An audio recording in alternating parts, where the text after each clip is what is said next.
A Brief History of a Perfect Future. Inventing the Future We Can Proudly Leave Our Kids by 2050. Written by Chunka Moy, Paul B. Carroll, and Tim Andrews. Narrated by Stephanie Dillard. Introduction. Inventing the Future. When Xerox CEO C. Peter McCullough established the Palo Alto Research Center, PARC, in 1970, Xerox executives were naturally curious to know what their corporate crystal ball would tell them about the future of computing. When Alan Kay, a team leader at PARC, was asked for the umpteenth time to say what the future would hold, he snapped there was no easy way to know. The best way to predict the future is to invent it, he said. That line became a mantra for Alan and for PARC, which did unbelievable amounts to invent the future by laying the foundation of today's computing experience. It also became a mantra for the three of us as we worked with Alan for decades, and it drives the narrative of this book. In the following pages, we'll lay out ways that we, as a society, can harness the technological marvels at our disposal and invent a sparkling future. At PARC, starting in 1971, the mantra played out over 5 glorious years as researchers invented many of the core elements of information technology. Alan's team contributed to the development of the first personal computer and gave it the overlapping windows and graphical user interface that Steve Jobs copied for the first Apple Macintosh. Alan invented, with Dan Ingalls, what today would be called dynamic object-oriented programming, which is a big reason you have so many apps on your smartphone. Developers can easily incorporate software objects others have already written, rather than having to write all the code from scratch. Other teams at PARC developed desktop publishing, the laser printer, peer-to-peer and client-server computing, and Ethernet, which enabled corporate networks of personal computers. And, while PARC didn't invent the Internet, its researchers made such significant advancements that PARC deserves considerable credit for it. A half-century later, most of the information technology industry and much of global culture and commerce still depends on PARC's inventions. Technology companies and many others in downstream industries have collectively realized trillions of dollars in revenue and tens of trillions in market value because of PARC's work. When PARC began its work in 1971, what most people thought of as a computer weighed more than a ton, needed to be cooled with water in a heavily air-conditioned room, took about 15 minutes to boot up, and was surrounded by a sort of priesthood of lab technicians in long white coats to cater to the needs of the machine. Data was entered with punch cards, and results were produced on clackety printers as words and numbers. There was maybe the occasional graph, but certainly no images, and the idea of video on a computer was positively silly. The Internet existed, but barely. While tens of billions of devices are connected these days, only 4 computers were tied together in the early days. Not 4 billion, not 4 million, not 4,000, or even 400. 4. But Alan had developed a series of very different ideas as a graduate student in the 1960s, and they would lead to what he eventually called Dynabook, a battery-powered laptop with wireless access to a network that let you communicate with anyone and have access to all the world's information. Then he and the team at Xerox PARC invented that future. Alan didn't wait 30 years to say, "Wow, I sure have access to a lot of computing power now. What should I do with it?" He and his colleagues at PARC envisioned a radically different educational tool that they could build around that power and use to provide a new kind of literacy and new meanings for reading and writing so children could discuss, play with, and learn powerful ideas. Then Alan and PARC imagined all the pieces that would be needed.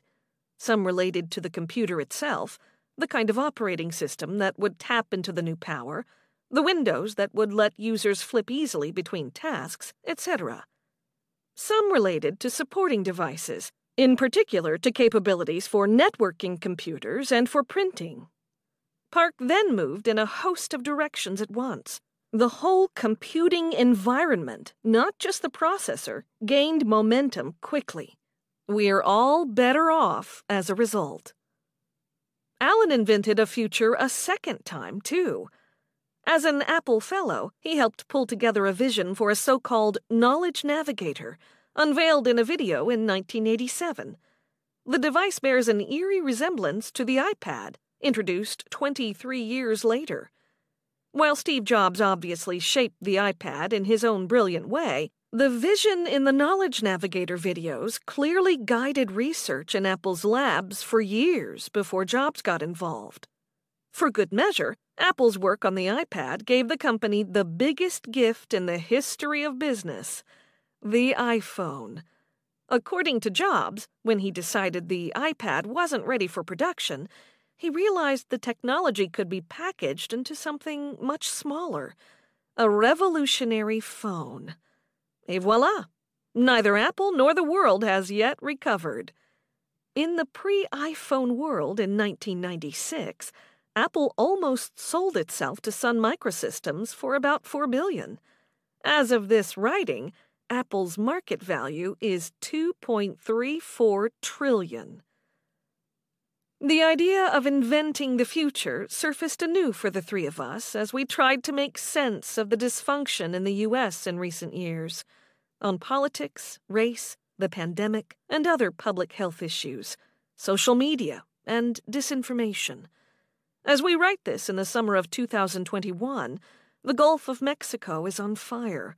A condo building just collapsed in South Florida and killed scores of people. And a town in Canada burst into flames and burned down as a heat dome repeatedly settled over much of North America. One of Paul's daughters sent him a panicked text.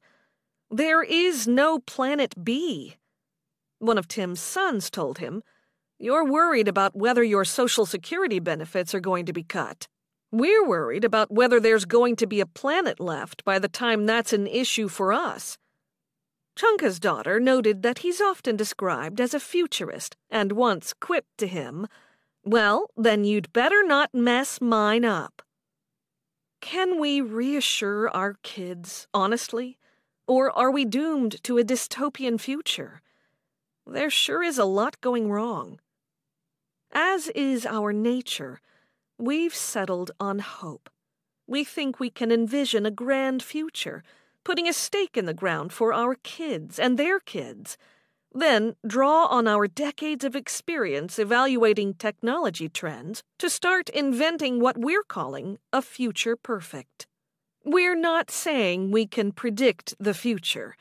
We very much abide by the oft-used line that it is difficult to make predictions, especially about the future. Besides, at their best, predictions represent the most likely outcome, and in pivotal times like today's, the most likely scenarios might well be ones that we want to avoid. No, rather than predict the future, we want to draw on what we've learned from Alan Kay. We want to invent it.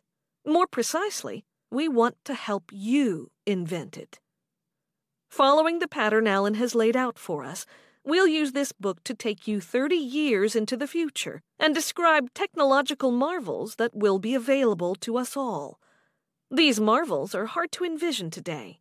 While we can all get our heads around a twofold improvement in something, it's extraordinarily hard to imagine 3 decades of the sorts of twofold improvements in computing power every 18 months that Moore's Law was providing to Alan and his colleagues at Xerox PARC.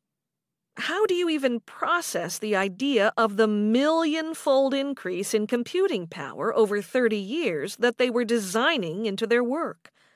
So we're going to try to do that imagining work for you and describe 7 so important as to be almost magical technological building blocks that will be available to all of us in 2050.